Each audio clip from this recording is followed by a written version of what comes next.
us about her entrepreneurial journey and also give us feedback as to what she took out of that session, if you will, and how it's helped her develop her business today. So this is kind of a great story if you're thinking about, well, what am I going to get out of this? What does it do for me? Well, Dr. Cleveland this morning is going to tell you exactly what that has done for her. So if you wouldn't mind, please help me give her a nice warm welcome to Dr. Mira Cleveland.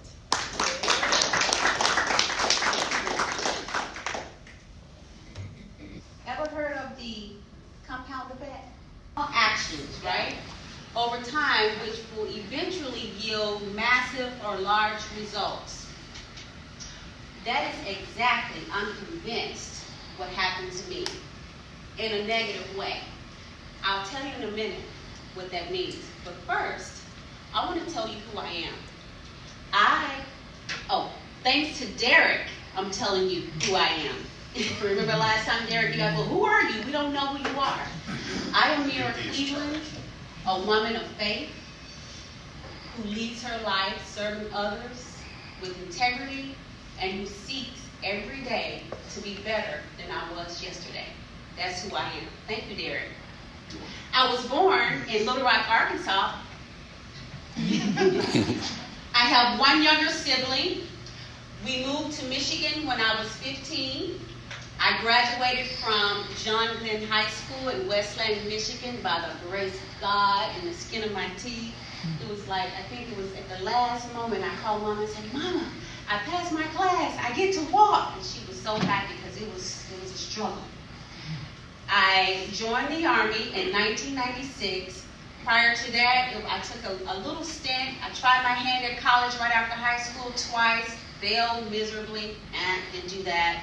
So I took on the road. I worked at Olive Garden, and I got in my 85 Horizon. I saved $700 for, and I beat the streets of Detroit. Didn't have to beat them too hard because if anybody who's been in Detroit knows about their streets, okay? But I was there, and I did that for a bit.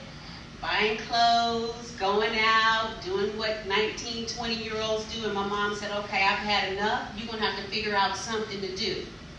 What else we're going to do? You tried college, it didn't work. So I'm thinking, well, I don't really know what else to do. I'm working. That's something, right? So I got a call from a recruiter. And the recruiter said, hi, may I speak to Mira Campbell? I was Campbell back then. And I said, this is she. This is Surgeon so-and-so from the MEP station, from the recruiting station, and Ronald Ingram referred your name to me. Ronald Ingram was my ex-boyfriend then. And so I was thinking, the nerve of that fool. Who told him to refer my name? I mean, between the two of us, I was the one most likely to succeed, so I don't know why you thought that I need to go into the Army. But, thank you, Ron.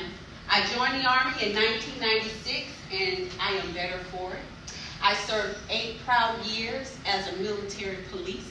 Yes, I did. I know you probably couldn't imagine that, but I did. I met my wonderful husband of 27 years in Germany. That was my first duty station. We have a brilliant-minded, 20 years young daughter. She's attending Winthrop right now, and she'll soon be 21 in September. So I call her Sweet Marissa. I am an educator now. I've been an educator for the last 12 years now. I've been here in the city of Columbia and the state of South Carolina for 12 years now. And I am currently going to be serving at Dutch Fork High School this school year, trying to pour into the minds and hearts of students, and I might be pouring into the minds and hearts of some of your relatives, but we'll see about that. And since then, what do I like to do? Oh, I like to declutter and organize. And I also love the area of fitness. That was my first love. So right now, folks, my life is grand. But it wasn't on this day. And I call it the Westlake effect, because it had an opposite effect, a negative effect on me. Alton, her name was Miss Westlake. Miss Westlake was my first grade reading teacher. You couldn't tell me anything negative about Miss Westlake. She was pretty, she had long, pretty brown hair, she was smart, she let me play with all the things, all the little games in the classroom. I was her, not teacher's pet, but we were like thick as thieves. Miss Westlake was the first person that pulled my first tooth. So you couldn't tell me anything wrong about Miss Westlake until she did this. We were in reading groups, right?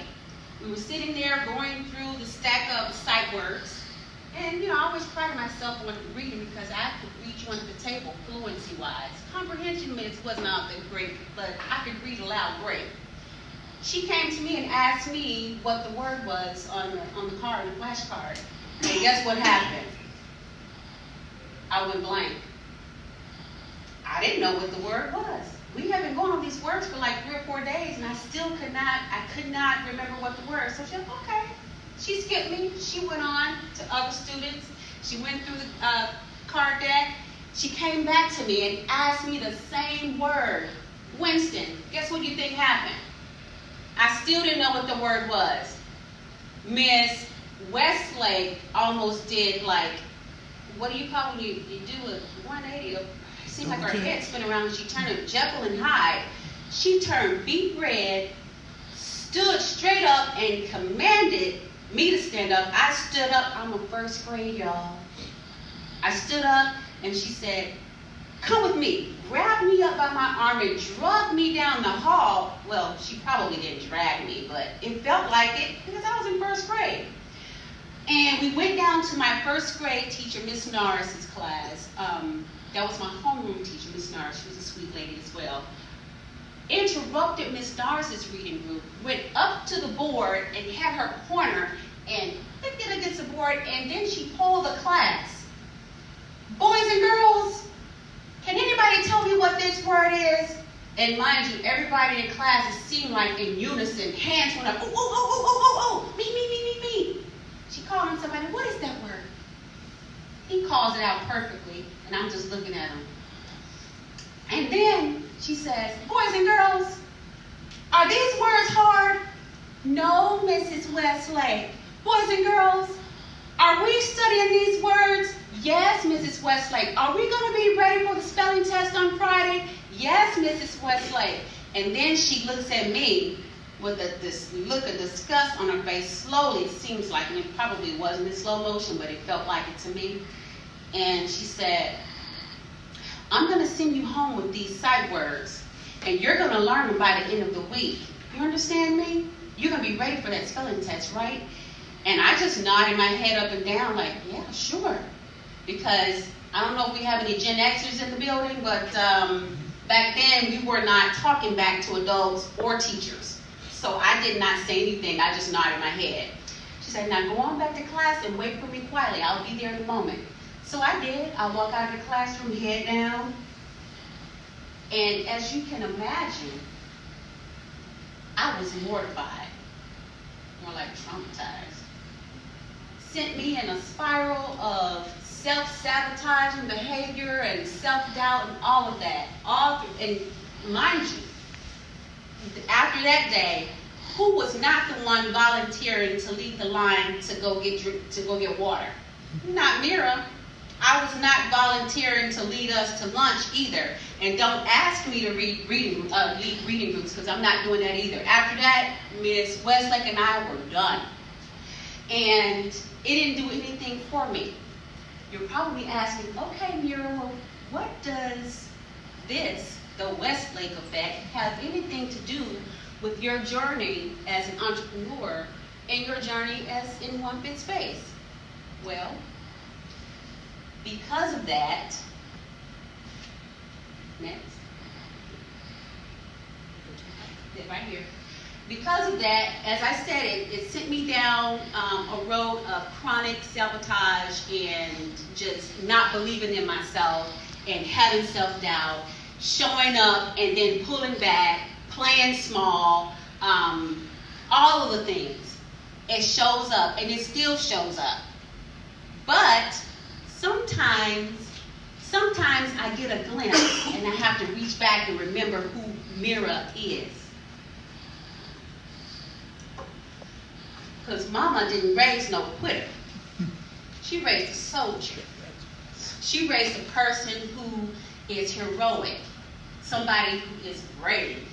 You know what bravery is? You know what it means to have courage? It doesn't mean that you're not afraid of anything, because I'm scared to death right now. It means that you are afraid and you stand in your fear and you do it anyway. You do it anyway. That's who my mama raised. So sometimes I stand in my greatness. Sometimes self-doubt creeps in and I step back.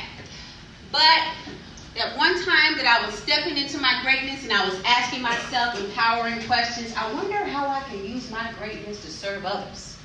I wonder how I can use my gifts to bring forth something that I like to do. What is it that I like to do that I'm good at, that I can become great at, that I can exploit, that I can earn some cash? I like to declutter. And I got that from my bonus mom doing that garage. And I found out that I did not like doing garages. But I still like to declutter and organize. So, since the last time that I was here, what have I been doing? Well, I've been in the lab. I've been doing a lot of thinking. I've been collaborating. I had 2 sessions with Mr. Alton, and his team has created me a 5-year plan on how I can earn some extra money with One Fit Space. I have also gotten great ideas from you all, because my last session, you guys gave me some great feedback. And so that's what I've been doing in terms of working on the business. So what have I been doing out in the field? Well, I helped my mama move. And this is actually after I helped go to the next one. June 1st, after my, right before my first presentation, I helped an elderly couple prep and move back to Egypt. We started June 1st, and they were all set back to Egypt June 30th. So June 30th was their last day here, and all sorts of things were happening. I was their liaison. I was their go-to person. I was their facilitator. I helped sell their cars, items in their home that they could sell. I helped sell them. The things that we could not sell, what I did was I had the thrift store come and pick them up. So I pretty much was, I don't know if I would call it a moving concierge / decluttering, but I didn't do a whole lot of decluttering and organizing. I love serving, but I'm not sure if this is where I need to go, but this is what I did. I also helped go back to Mom's house. I also helped my mom get her house packed up, and she actually sold her home successfully, and she moved back to Michigan to assist my brother. And in that process, pretty much I was just doing what Mama told me to do. Next one. All right. Just recently, a few weeks ago, I helped my friend who just moved into her new digs. She didn't have time. She's a contractor. And she wanted to get her kitchen kind of set up so that when she came back home, she could at least make something to eat. So while she was away, and they so graciously already had a system of their own with the boxes labeled, and she had a manifest, and all I did was follow her manifest, open up her boxes, and I put the items in the pantry, and also I filled her entire kitchen with all of the kitchen items. So when she came back, she was so pleased. She called me yesterday and said, "Thank you, Mira, for doing this for me." So I did that for her. And next, I should have one more video. Nothing else? That's it? That's it?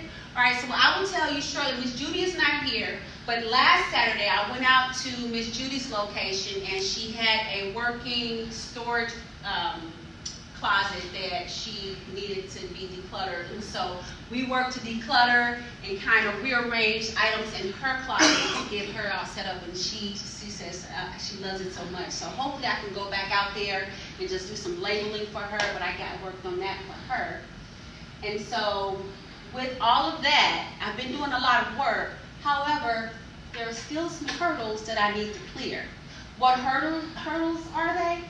I don't know. That's why I have you all to help me with that. And I'm confident that you all will be able to help me clear some of those hurdles. At this time, I welcome your feedback, but before your feedback, please stand and give yourselves a round of applause for being such an amazing audience.